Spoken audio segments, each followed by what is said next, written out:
happened? So back in Georgia, mom and them they lived in some projects in Alphabet City that was built on top of a graveyard, right? And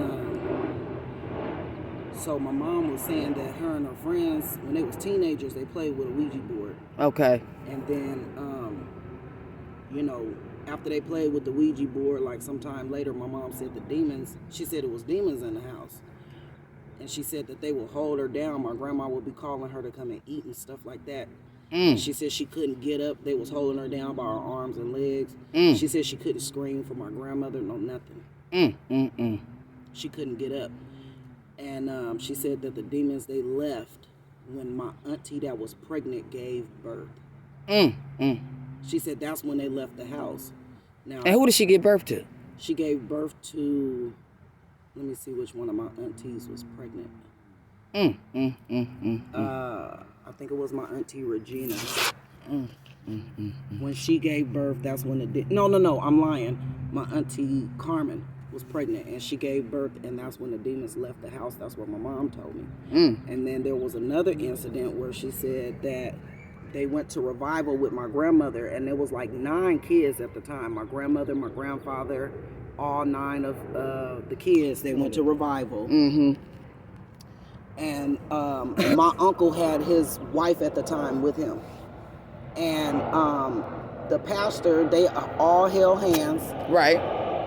And so the pastor said, you know, they was praying or whatever, and the pastor said, I feel a demon in the midst. And so then my uncle's girlfriend, her head started rolling, like rocking back and forth. And so the pastor, my mom said the pastor never lifted his head. He never opened his eyes. He just said, what's your name?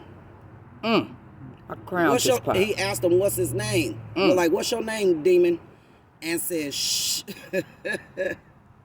He said, no, my mom said that. He said, she said her brother's girlfriend, she started throwing up green stuff. And she started talking in a tone that was not her voice.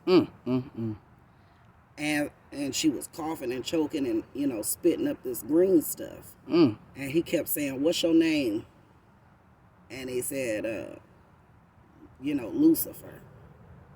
And, you know, everybody everybody got scared. And the pastor said, no, everybody they got started. Stay strong. Right. Said, no, everybody hold hands tighter. Don't move. Everybody got scared. Right. Concentration getting broke. They in prayer. Right. And so he kept asking them, what's your name? And said Sheila started laughing. But it was not her tone. It was not her voice. You see? And my mom said she said it was the scariest thing that she had ever seen. But he kept telling him, I rebuke you, and Right. He kept trying to send him, telling him he ain't welcome here. Right. Whatever pastors say, Right. I rebuke you. Yeah, he kept in the name of Jesus and the He blood. kept telling him, right.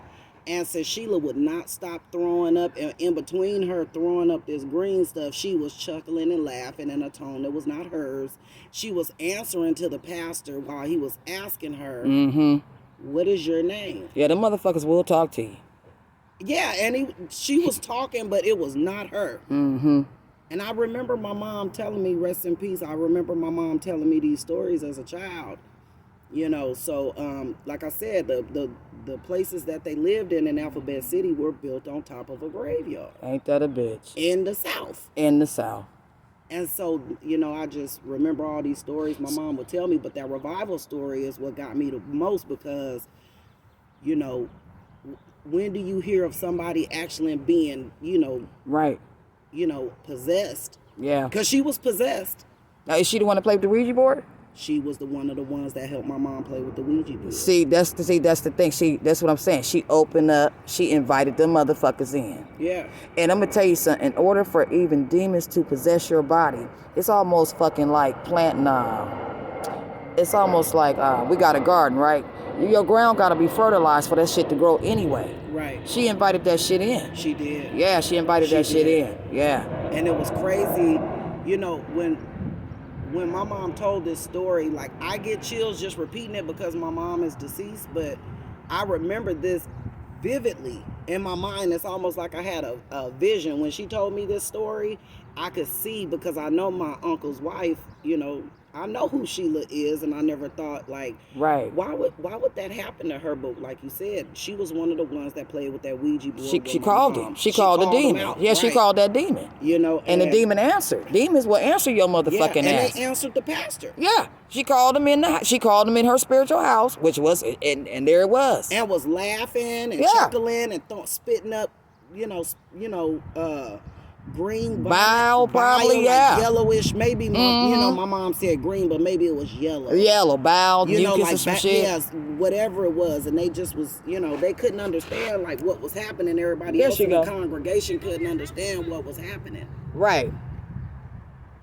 Ain't that crazy? Yeah, that's true story, and that's in Macon, Georgia. In Macon, Georgia. In Macon, Georgia.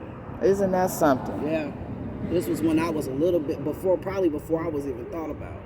And see, they open up them portals, and like Pastor Darby said, you have to close them. Yeah. You have to go back and close them, and people don't close those entries they entered into. Yeah. So you got to be very careful what you deal with and what you real with in your life.